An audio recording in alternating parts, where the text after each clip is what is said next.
సింపుల్గా చూడండి అమ్మా, సముద్రము అంటున్నాం. ఫస్ట్ సముద్రము అని చెప్పినటువంటి విద్యావేత్తడమ్మా భాస్కరాచార్య. చూడండి, భాస్కరుడు అంటే ఎవరమ్మా అర్థము? భాస్కరుడు అంటే ఎవరు అర్థం?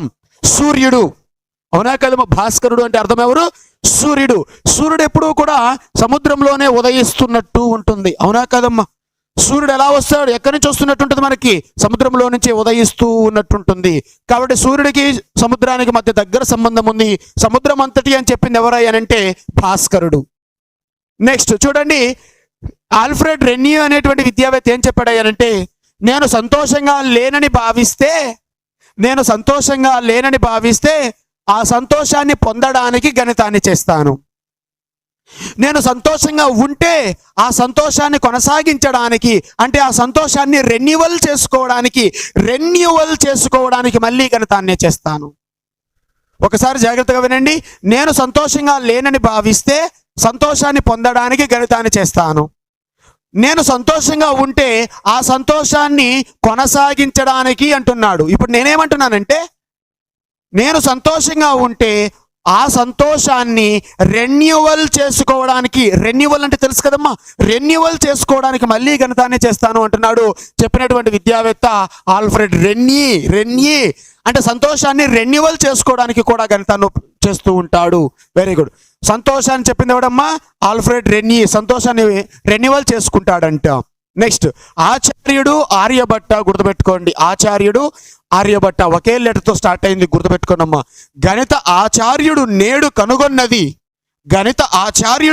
కనుగొన్నది మిగిలిన వాళ్ళందరూ కూడా రేపు కనుగొంటారు. ఆచార్యుడు ముందుంటాడు చెప్పింది ఆర్యభట్ట. నెక్స్ట్ లెక్కలోనికి రారు. ఏం చెప్పాడనంటే అనటోనియల్ ఫ్రాన్స్ అనేటువంటి విద్యావేత్త, లెక్కించని వారు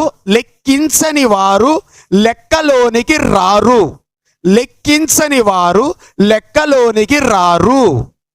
అని చెప్పినటువంటి విద్యావేత్త అనటోనియల్ ఫ్రాన్స్. ఏం చెప్పాడు? లెక్కించని వారు లెక్కలోనికి రారు అంటే వాళ్ళు అర్హులా అనర్హులా? అర్హులు కాదు, వాళ్ళు అనర్హులు. లెక్కించని వారు లెక్కలోనికి రారు అంటే వాళ్ళు అనర్హులు చెప్పినటువంటి విద్యావేత్త అనటోనియల్ ఫ్రాన్స్. లెక్కించని వారు లెక్కలోనికి రారు అంటే వాళ్ళు అనర్హులు, అనటోనియల్ ఫ్రాన్స్ అనేటువంటి విద్యావేత్త. నెక్స్ట్ గణిత శాస్త్రము పరిమితత్వం నుండి అపరిమితత్వానికి నడిపిస్తుంది. గణిత శాస్త్రము పరిమితత్వం నుండి అపరిమితత్వానికి నడిపిస్తుంది. అమ్మ చూడండి, మనం అందరు పెద్దవాళ్ళందరూ కూడా నడిచిపోతూ ఉంటారు. ఎక్కడికి నడిచిపోతుంటారు అంటే తీర్థయాత్రలకు నడిచిపోతూ ఉంటారు. అవునా కదమ్మా? కాబట్టి నడిపిస్తుంది అనంగంలోనే ఎక్కడికి నడిచిపోతాం మనం అందరం కూడా? తీర్థయాత్రలకి. రామతీర్థాన్ని గుర్తుపెట్టుకోండి అమ్మా. గణితము పరిమితత్వం నుండి అపరిమితత్వానికి నడిపిస్తుంది. ఎక్కడికి నడిచిపోతాం మనము? తీర్థయాత్రలకి. తీర్థ చెప్పినటువంటి విద్యావేత్త స్వామి రామతీర్థ. నెక్స్ట్ ప్రపంచ ఏకైక భాష గణితమే అని చెప్పినటువంటి విద్యావేత్త నాథానియల్ వెస్ట్. అంటే దీన్ని బట్టి మనకి ఏమర్థమవుతుందా అంటే, ప్రపంచంలో అందరికీ ఉండేటువంటి ఏకైక భాష గణితమే. అంటే ప్రపంచంలో అందరికీ అర్థమయ్యేటువంటి భాష గణితమే అంటున్నాడు నాథానియల్ వెస్ట్. అంటే దీన్ని బట్టి మనకి ఏమర్థమవుతుందా అంటే, ప్రపంచంలో నువ్వు ఏ దేశానికి వెళ్ళినా నీకు ఉపయోగపడే భాష ఏమిటయ్యానంటే గణితము. అక్కడ పోయి నువ్వు ఉండాలి అంటే నీకు దిక్కు ఏ భాష నీకు దిక్కు? గణితమే. అంటే ప్రపంచంలో నువ్వు ఎక్కడికి వెళ్ళి తిరగాలన్నా నీకు దిక్కు గణితమే అని చెప్పాడు. వాడి పేరులో కూడా ఒక దిక్కును పెట్టుకున్నాడు, west. East west north south ఉంది కదమ్మా. అంటే ప్రపంచంలో ఎక్కడికి పోయినా కూడా నీకు దిక్కు గణితమే అంటున్నాడు నాథానియల్ వెస్ట్. నెక్స్ట్ జ్యామితిని నేర్వడానికి రాజమార్గం లేదు. చెప్పినటువంటి విద్యావేత్త యూక్లిడ్. అయితే మీరు ఒకసారి గుర్తుపెట్టుకోండమ్మా, యువరాజు అని గుర్తుపెట్టుకోండి. యువరాజు గుర్తుపెట్టుకోండమ్మా. యువరాజు అంటే అంటే యూక్లిడ్ అమ్మా. రాజమార్గం లేదు అని చెప్పినటువంటి విద్యావేత్త యూక్లిడ్ అనేటువంటి విద్యావేత్త. నెక్స్ట్ సకల శాస్త్రాలకు మూలం ద్వారం గణితం. సకల శాస్త్రాలకు మూలం ద్వారం లాంటిది గణితం. సకల శాస్త్రాలకు మూలం ద్వారం లాంటిది గణితం అని చెప్పింది ఎవరైనంటే బేకన్ అనేటువంటి విద్యావేత్త. బేకన్. సరే ఒక్కసారి గుర్తుపెట్టుకోండి, బేకరీ నేను బేకరీ అంటున్నానమ్మా. బేకరీకి ద్వారం లేకపోతే అంటే తలుపు లేకపోతే ఉపయోగం అమ్మ, అది చేసినవన్నీ పాడైపోతాయి. ఆ స్వీట్స్ అన్నీ కూడా. ఖచ్చితంగా బేకరీకి ఏముండాలంటే ద్వారం ఉండాలి. కాబట్టి గుర్తుపెట్టుకోండి, సకల శాస్త్రాలకు మూలం ద్వారం లాంటిది గణితం అని చెప్పింది ఎవడనంటే బేకన్.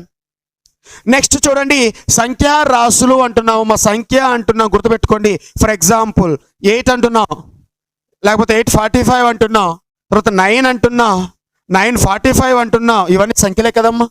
సంఖ్యలేనా కాదా? సంఖ్యలే. అయితే సంఖ్యలు ఇలా ఓ సంఖ్యలు వచ్చినప్పుడు జాగ్రత్తగా ఉండండి. 845కి ఒక బెల్ కొడతాం మన స్కూల్లో, 9కి ఒక బెల్ కొడతాం, 945కి ఒక బెల్ కొడతాం. చెప్పినటువంటి విద్యావేత్త బెల్. అంటే సంఖ్యలు వచ్చినప్పుడల్లా కూడా మన పాఠశాలలో మనం ఏం చేస్తూ ఉంటాం? బెల్ కొడుతూ ఉంటాం. సంఖ్యా రాసుల మాపనాల అధ్యయనమే గణిత శాస్త్రము అని చెప్పింది ఎవడంటే బెల్ అనేటువంటి విద్యావేత్త. నెక్స్ట్ గుర్తుపెట్టుకోండి, పరికల్పిత ఉత్పాదక వ్యవస్థయే గణితము. గుర్తుపెట్టుకోండి, పరికల్పిత పరికల్పిత ఉత్పాదక వ్యవస్థయే గణితము. పరికల్పిత ఉత్పాదక వ్యవస్థయే పరికల్పిత పియరీ గుర్తుపెట్టుకోండి. నెక్స్ట్, ఆవశ్యక పర్యావసానాలను ఊహించే విజ్ఞానమే గణితము. ఆవశ్యక పర్యావసానాలను ఊహించే విజ్ఞానమే గణితము. ఆవశ్యక పర్యావసానాలను ఊహించే విజ్ఞానమే గణితం. ఒక్కసారి గుర్తుపెట్టుకున్నాము. ఇలా నేనున్నాను, నేను ఎలా ప్రవర్తిస్తున్నానో నాకు తెలుస్తుంది. అలా కాకుండా నేను బీరు తాగాను, 2-3 బీర్లు తాగాను, ఇప్పుడు తర్వాత నా నుంచి పర్యావసానాలు ఎలా ఉంటాయో మీరు ఊహించగలుగుతారా?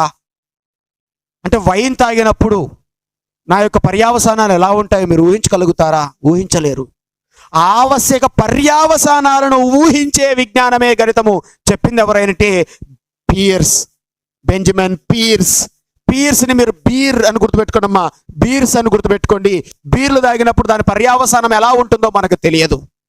నెక్స్ట్ ఇంకొక మాట చెప్తాను, జాగ్రత్తగా వినండి. మనము యాక్చువల్గా అయితే నిజాలు అడిగితే చెప్పరు, అదే మందు తాగించినప్పుడు అయితే ఖచ్చితంగా నిజాలు చెప్తూ ఉంటారు. అవునా కదమ్మా? అప్పుడు మనకు అవసరమైనటువంటి నిర్ధారణను రాబట్టాలి అని అంటే ఖచ్చితంగా వాళ్ళకి ఏం చేపిస్తూ ఉంటాం? మనం అందరం కూడా బీర్లు తాగిస్తూ ఉంటాం. బీర్లు తాగించినప్పుడు అయితే సరే అప్పుడు చెప్తారు చూడు, నిజాలన్నీ బయటకు వస్తూ ఉంటాయి. కాబట్టి అవసరమైనటువంటి నిర్ధారణలను రాబట్టే శాస్త్రమే గణితము అని చెప్పింది ఎవడంటే బెంజమిన్ పీర్స్. ఓకేనా? ఒక్కసారి ఇవన్నీ మళ్ళీ చూడండి. సముద్రం అంతటి అని చెప్పినటువంటి విద్యావేత్త భాస్కరాచార్యుడు. సంతోషాన్ని కూడా రెన్యువల్ చేసుకుంటూ ఉన్నాం. సంతోషాన్ని రెన్యువల్ చేసుకునేది ఆల్ఫ్రెడ్ రెన్నీ. నెక్స్ట్ ఆచార్యుడు అని చెప్పింది ఆర్యభట్ట. లెక్కలోకి రారు అంటే వాళ్ళు అనర్హులు, అనటోనియల్ ఫ్రాన్స్. నడిపిస్తుంది అంటున్నాం, ఎక్కడికి నడిచిపోతామంటే తీర్థయాత్రలకి, స్వామి రామతీర్థ. ప్రపంచంలో నువ్వు ఎక్కడికి పోయినా కూడా నీకు దిక్కు ఏందయ్యానంటే గణితమే అంటున్నాడు. ఆ దిక్కు వాడి పేరులోనే ఉంది, వెస్ట్. యువరాజు అంటున్నాం, రాజమార్గం అని చెప్పింది యూక్లిడ్. బేకరీకి ఖచ్చితంగా ద్వారం ఉండాలి, లేకపోతే అవన్నీ పాడైపోతాయి. సంఖ్యలు ఇలా వచ్చినప్పుడల్లా కూడా మన స్కూల్లో ప్రతి సంఖ్యకి ఒక బెల్ కొడుతూ ఉంటాం. పరికల్పిత అని చెప్పింది పరికల్పిత అని చెప్పినటువంటి విద్యావేత్త ఎవడమ్మా? పియరీ. ఆవశ్యక పర్యావసానాలు ఎప్పుడు ఊహించలేము? బీర్లు తాగినప్పుడు. మనకు అవసరమైనటువంటి నిర్ధారణలు ఎప్పుడు వస్తాయంటే వ్యక్తి బీరు తాగినప్పుడే. నెక్స్ట్ ఈ 2 గుర్తుపెట్టుకోండమ్మా. గణితం అంటే పరిమాణ శాస్త్రం, అరిస్టాటిల్. గణితం అంటే పరిమాణ శాస్త్రం, అరిస్టాటిల్. చూడండి, గణితం అంటే పరోక్ష మాపనం, ఆగస్ట్ కోమ్టే. గణితం అంటే పరోక్ష మాపనం, ఆగస్ట్ కోమ్టే. పరోక్ష మాపనం అని చెప్పింది ఎవడనంటే ఆగస్ట్ కోమ్టే. చూడండి, వివిధ వస్తువులను ఒకే పేరుతో సూచించే కళ. గణితం అంటే వివిధ వస్తువులను ఒకే పేరుతో సూచించే కళ. ఒకే పేరుతో సూచిస్తూ ఉన్నాం, జాగ్రత్తగా వినండి. అంటే పాయింట్ అవుట్ చేస్తూ ఉన్నాం, ఒకే పేరుతో సూచిస్తున్నాం అంటే పాయింట్ అవుట్ చేస్తూ ఉన్నాం. అలానే మీరు గమనించండి, మనం డిఎడ్లో కానీ బిఎడ్లో కానీ మనం టీచింగ్ ప్రాక్టీస్కి వెళ్ళిన తర్వాత విద్యార్థులకు వివిధ పదాలను కానీ అక్షరాలను కానీ చూపించడానికి మనం పాయింటర్ని వాడుతాం. పాయింటర్ ఏం చేస్తుంది అంటే నువ్వు దేన్నైతే చదువుతున్నావో దాన్ని పాయింట్ అవుట్ చేసి చూపిస్తుంది. అవునా కదమ్మా? అలానే ఇక్కడ కూడా వివిధ వస్తువులను ఒకే పేరుతో సూచించే ఒక కళ. గణితం అంటే వివిధ వస్తువులను ఒకే పేరుతో సూచించే కళ. సూచిస్తున్నాం, దేంతో సూచిస్తున్నాం? పాయింటర్తో సూచిస్తున్నాం. Henry Poincaré. నెక్స్ట్, గణితం అంటే హేతువాదంలో మానవుని మేధస్సు స్థిరపడే మార్గమే గణితము అంటున్నాం. హేతువాదంలో మానవుని మేధస్సు స్థిరంగా ఉండాలి అంటే ఎక్కడికి పోకుండా కదలకుండా స్థిరంగా ఉండాలి అంటే దాన్ని లాక్కేసేయాలి, దానికి లాక్కేసేసేయాలి. చూడండి, మానవుని మేధస్సు, హేతువాదంలో మానవుని మేధస్సు స్థిరపడే మార్గమే గణితము. స్థిరపడాలి అంటే ఖచ్చితంగా ఒకే చోట ఉండాలి అంటే ఏం చేయాలి? లాక్కేసేసేయాలి. చెప్పినటువంటి విద్యావేత్త లాక్ అనేటువంటి విద్యావేత్త. గణితంలోని అన్ని భావనలు అంటే బీజగణితం కావచ్చు, అంకగణితం కావచ్చు, విశ్లేషణ కావచ్చు, ఇలాంటివన్నీ కూడా తార్కికమైనటువంటి భావనలే అని చెప్పవచ్చు. గణితంలోని అన్ని భావనలు అంటే హోల్, అన్ని భావనలు హోల్ అంటే ఏందమ్మా అర్థము? అన్ని. హోంపెల్ చెప్పింది ఎవడమ్మా అంటే హోంపెల్. నెక్స్ట్, అంతరాలము సంఖ్యకు సంబంధించిన శాస్త్రమే గణిత శాస్త్రం. చూడండి, అంతరాలము సంఖ్యకు సంబంధించిన శాస్త్రమే గణిత శాస్త్రము అని చెప్పింది ఎవడనంటే గణిత నిఘంటువు అని గుర్తుపెట్టుకోండి. నెక్స్ట్, పరస్పర సంగతాలైనటువంటి స్వీకృతాల నుంచి ఖచ్చితంగా ఏర్పడే సమగ్ర ఫలితాల చర్చ అని చెప్పింది ఎవడనంటే రస్సెల్. గుర్తుపెట్టుకోవడం, పరస్పరము రస్సెల్ అని గుర్తుపెట్టుకోండి అమ్మ. నెక్స్ట్, ఆత్మ యొక్క ఉత్తమోత్తమైనది అని చెప్పింది ఎవడనంటే పాస్కల్. చూడండి, చాలా మంది మనం జనరల్గా సామెతలాగా చెప్పుకుంటూ ఉంటాం, నేను తామరాకు లాంటి వాడిని అంటుంటాం. ఎందుకంటే నీటి చుక్క దాని మీద పడినా కూడా జారిపోతూ ఉంటుంది. అలానే చూడండి, నేను పాదరసం లాంటి వాడిని అంటుంటారు. పాదరసం లాంటి వాడిని అలా పెడితే అవి ఒకే చోట ఉండదమ్మా, జారిపోతూ ఉంటుంది, పట్టుకోలేం దాన్ని. నేను పాదరసం లాంటి వాడిని, నన్ను ఎవరు ఆ దుర్మార్గులు కూడా నన్ను పట్టుకోలేరు అంటే నా యొక్క ఆత్మ అలా ఉంటుంది చెప్పింది. ఆత్మ యొక్క ఉత్తమోత్తమైనటువంటిది అని చెప్పింది ఎవడంటే పాస్కల్. పాదరసం గుర్తుపెట్టుకోవడం, పాదరసం పట్టుకోలేం, అవి జారిపోతూ ఉంటుంది. అలానే నేను కూడా ఎవ్వరి చేతుల్లో చిక్కుకోలేదు, ఎలాంటి దుర్మార్గుల చేతిలో చిక్కుకోకుండా ఉన్నాను కాబట్టి నేను చాలా నిజాయితీగా ఉంటున్నాను. కాబట్టి నేను ఎలాంటి వాడిని? పాదరసం లాంటి వాడిని. నా యొక్క ఆత్మ ఎలా ఉంది? ఉత్తమంగా ఉంది. ఆత్మ యొక్క ఉత్తమోత్తమైనటువంటిది అని చెప్పింది ఎవడనంటే పాస్కల్. నెక్స్ట్ చూడండి, దేశంలో ఒక దశ అభివృద్ధిని అంచనా వేయాలంటే ఆ దేశంలో జరిగినటువంటి గణిత శాస్త్ర అభివృద్ధిని అంచనా వేస్తే సరిపోతుంది. ఆ దేశంలో జరిగినటువంటి దేశాలను ఎప్పుడూ కూడా మన చరిత్రలో చూస్తూ ఉంటామమ్మా. దేశాలు అభివృద్ధి అనేది, దేశం అనే పదం వస్తే నెపోలియన్ అనేది ఒక రాజు. ఆయన దేశాలను ఆక్రమించుకోవడానికి పోతూ ఉంటాడు. ఒకసారి గమనించండి, దేంట్లో కూడా ఏ రాజు లేడమ్మా, నెపోలియన్ ఒక్కరు తప్పితే. ఓకేనా? నెక్స్ట్, ఆ దేశ అభివృద్ధి అని చెప్పినటువంటి విద్యావేత్త నెపోలియన్ అని గుర్తుపెట్టుకోండి. గణితం అంటే సూత్రయుక్తమైనటువంటి శాస్త్రము అని చెప్పింది ఎవడైనంటే పావులూరి మల్లన్న. గుర్తుపెట్టుకోండి, సూత్రాలని ఏమంటామంటే ప్రిన్సిపల్స్ అంటున్నాం, లేకపోతే ఫార్ములా అంటున్నాం. కాబట్టి సూత్రాలను ఫార్ములా లేదా ప్రిన్సిపల్స్ అంటున్నా చెప్పినటువంటి విద్యావేత్త పావులూరి మల్లన్న. ఫార్ములా అంటున్నా సూత్రాలని పావులూరి మల్లన్న. ఓకేనా? ఒక్కసారి గుర్తుపెట్టుకోండి అమ్మా. గణితం అంటే పరిమాణ శాస్త్రము అరిస్టాటిల్. గణితం అంటే పరోక్ష మాపనము అంటే డైరెక్ట్గా మాపనం చేయడమా, పరోక్షంగా మాపనం చేయడమా? పరోక్షంగా మాపనం చేయడం.